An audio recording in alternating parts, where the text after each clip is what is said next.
Hi, my name is Martin. My artist name is Chicaiza. Basically, I started to get involved in the music scene when I was like maybe 16, 17 back in Ecuador. And since then, I've gone through different countries. Like, used to live in Canada, used to make parties there in Toronto and Montreal. And I lived 5 years in Montreal. We had there a venue with some friends. So I was always kind of involved in music.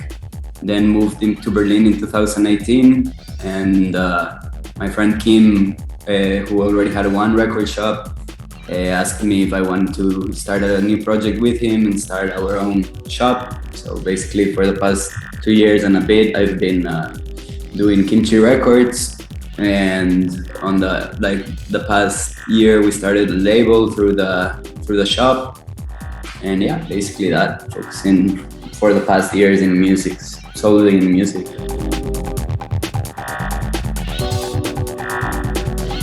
From Quito. It's like basically a city in between mountains, quite beautiful and easy access to nature.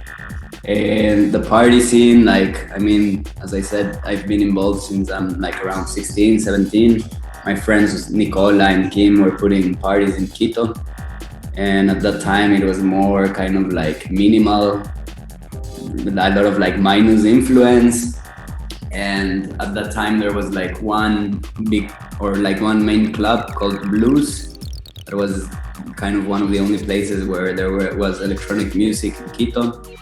So I used to hang out there, and through that I met these friends who I already knew, but like kind of we became closer because of the music. And I've been living out of Ecuador for about 15 years, but I go often. And I've seen quite a big expansion in the music scene. I guess the fact that now it's so accessible to be on different trends just by going to the internet and making a bit of research. Like now music is a bit more accessible than what it was like when I was younger. So you can see that there's a lot of new producers in Ecuador. There's a lot of new proposals, different sounds. Like, I don't know, you can hear from a lot of what's going on like here, like in Berlin, but also a lot of like perreo, neo perreo, and that type of movement, which is a little bit more political somehow and liberating. Like, reggaeton kind of was like always a bit like nasty and whatsoever, and somehow they take over and flipped it and made it something political, which is quite interesting. And yeah, but I would say like, at the same time, because of the limitations of Ecuador, like politically, and like, for example, you in theory, legally, you can only party until 2 a.m., which I find insane, because like, people go and get more drunk in the short span of time, and then you're sending loaded guns to the streets to drive or to whatever. So for me, it's the most senseless thing ever. But yeah, so I guess people find the ways to go about it and do things that are a little bit like maybe more underground, find spaces, new locations, like go around just to like try to avoid this limitation, political limitation or social limitation that people have in their minds. And I would say that's basically like in a short span of time what the scene would be at the moment.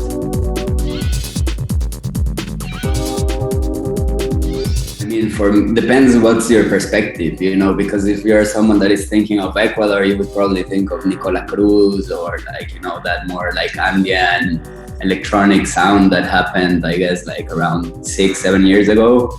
And that kind of put Ecuador in the map somehow. But I've always thought that there is no such thing as like, this is Ecuadorian music, when it comes to electronic music, because like me as someone from Ecuador that is making like electro or techno or something like that, I still think that through my music, there's a lot of Ecuador in it, So in that sense, I do understand the conception that, Ecuador is like kind of goes in hand with this type of music, like Andean, folkloric, but I would say there's a different spectrums of music. Like I have friends doing noise music, I have friends doing electro, techno. I know other kids doing like more ambient stuff. So I would say that like what I said before, you know, now because of the internet, it's easier to find your own view on music and recreate it. But clearly, I mean, at a point, as I said, if you think of Ecuador, you would think of more folkloric stuff mixed with electronic music. But I have a feeling like, you know, things change, things morph. So right now, as I said, perreo, and that kind of scene is happening a lot in Ecuador. But I also, whenever I play there, one thing I really like is that people are not necessarily expecting to see what's the latest record or what are you playing. It's more like if you can make people dance, it doesn't matter what genre you play, you know. You can be playing salsa and then go to house and then play electro and then bring it up and then at a point just go to cumbia. It's like people are not expecting too much except some vibe. So I personally find that super fresh and I enjoy it a lot playing there because of that reason. I guess it also depends about which party you're playing. You know, if you're playing a party that is more known for electronic music, then you kind of go and do that. But in general, the parties that we play or that we make would be a little bit like open, in Ecuador especially. For musicians, definitely super complex because it's not like Berlin, you know, that you're a freelancer and you can apply for money and then get some money. Like in Ecuador, there were a couple of months where there was kind of like somehow you could say police state, where like at 2 p.m. you had to be back home, and so you couldn't really work on much projects. I mean, if you're a producer at home, maybe you had the space to do music, but overall, I guess the energy was strange, so it was not easy to subsist from music, you know. So I would say that a lot of people were struggling on that end. On my personal perspective, when we went to Ecuador with Kim because we knew here things were getting a bit weird, and then we had the chance to open a small record shop there in Quito too. So on that end was exciting. I mean, things were not the easiest, and as I said, for musicians, you know, that kind of depend on a daily basis to make the income, it was not a good time, but yeah, on my end, it was interesting to go back home and kind of open a record shop and see the reaction of the people there, you know. Like, especially like, you know, the divide in Ecuador between like, I would say like they would refer as, because I don't really necessarily agree with the term, but like low income class and like a higher income class, it's like really obvious, you know. So there's a lot of people that would need to go to work on a daily to eat, you know. So at a point, it's kind of like, that's why Ecuador only had like a couple of months of lockdown, and then even if the numbers kind of went up or not, it is kind of like either you work or you die from one thing or you die from not eating, kind of thing, you know. So at a point, people don't have that option of saying, oh, thank you government, I'm gonna sit here and wait to get that money.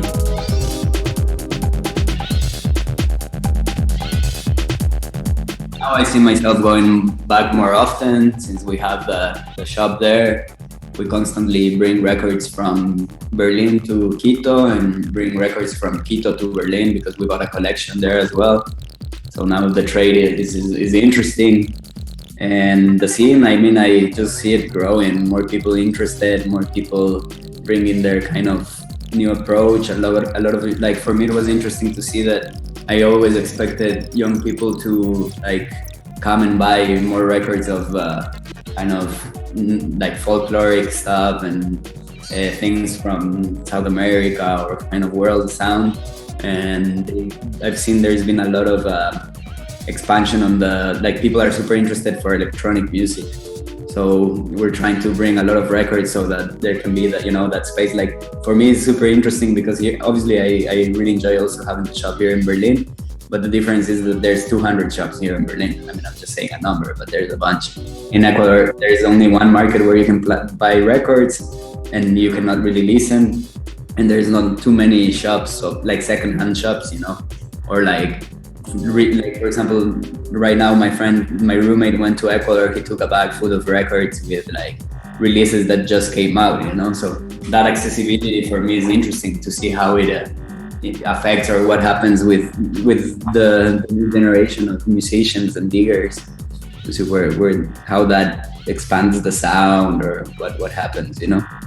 So I think the future is interesting. At the same time, it's complex too. As I said, the music industry in Ecuador is not the most accessible. But with the internet, people find new ways to find that income.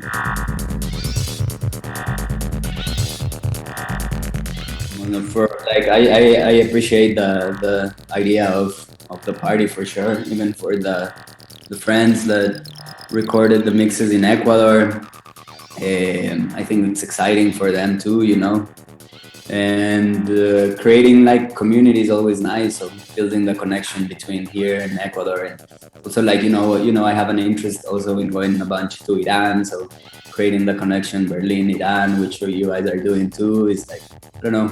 I just find this interesting and essential in a way at this point to kind of move away from the idea that Berlin is the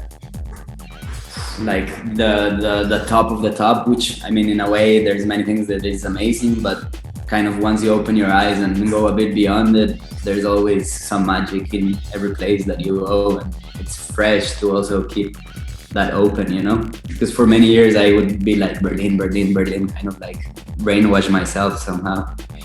And then this past years, it's been exciting to like move a bit and kind of open that dimension of like, hey, there's, as I said, magic in many places.